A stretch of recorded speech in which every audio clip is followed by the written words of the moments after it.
Mga kababayan, isang magandang araw po sa inyong lahat. Napakinggan nyo na po ba ang mga balita na tungkol kay Manong Chavit Singson na sinasabi niya sa kanyang interview? Ito na marahil ang huling pagsuporta namin kay Bongbong Marcos o sa mga Marcos. Dahil ang sabi pa niya, hindi na siya kilala ni BBM. Totoo po. Totoo po ang sinasabi ni Manong Chavit Singson. Sa katunayan, sa Cebu pa lamang po nanalo si BBM nang dahil nagtandim po sila ni Sara Duterte. Doon po sa Cebu, noong 2016 election sa Vice President, doon po tinambakan ng husto si PBBM. Pero noong 2022 election, dahil sa nagtandim sila, dahil si Sara mahal ng tao, nanalo siya bilang isang vice presidente. Bilang presidente. Ngayon din naman po, si BBM nung tumakbo, ay kinausap po ni Ma'am Amy, ni Senador Amy Marcos, si Chavit Singson upang magpatulong. Dahil sa panahong yon, si Chavit Singson po ay siya po ang President of the Mayors League. Lahat ng mayor ay pinatawag niya at mayroon po silang napagkasunduan na si BBM ay tulungan ng mga mayors. Nagkaroon po ng advantages si BBM dahil kay Chavit Singson. Si Chavit Singson ang nag-organize po ng mga pagpupulong ayon po mismo sa kanya. Ngayon po, sa totoo lang po, totoo. Kasi yung Partido Federal ng Pilipinas, yung partido na nasa Cebu, pagkatapos na may panalo si BBM, ang mga tumayo po doon ay sina Pamela Baricuatro, yung kasalukuyang at bagong upong gobernador sa probinsya ng Cebu.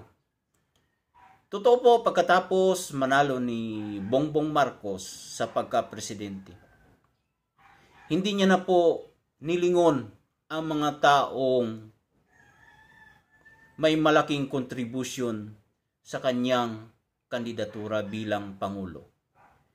At alam niyo po ba mga kababayan, marami pong nagsakripisyo, ngunit yung iba na pagkaupo ni Bongbong Marcos na lumapit sa kanya at hindi po nagpagod, hindi nagsakripisyo, yun pa po ang nasa magandang pwesto. Isa po rito, hindi ko naman po nasabi na gusto ko si Pastor Apollo Kibuloy dahil hindi naman po ako membro ng KOGC. Pero mga kaibigan, palit kayo ng sitwasyon ni Apollo Kibuloy. Si Apollo Kibuloy, lahat-lahat po ng suporta, pati airtime, lahat, pati lahat ng makinarya na mayroon si Apollo Kibuloy ay mistulang itinulong at voluntaryo kay BBM. Pero ang nangyari, baliktad po. Nang maupo si Pangulong Bongbong Marcos, kinalimutan na po lahat-lahat ng mga taong tumulong sa kanya. At sa kasawiang palad, si Pastor Apollo Kibuloy nagkaroon po ng mabigat na mga kaso. Ang iba ay gawa-gawa lang. Ang iba itinanim na mga testigo. Ayun po ang masaklap sa nangyari kay kay Pastor Apollo Kibuloy na walang kinabukasan kapag ang pagtulong niya sa kandidatura po ni BBM nasira ang kinabukasan po pati na ng SMNI. Pinasok at sinira yung kanyang kingdom kung saan hinihinalang naroon si apostol mga kaibigan, si Pastor Apollo Kibuloy.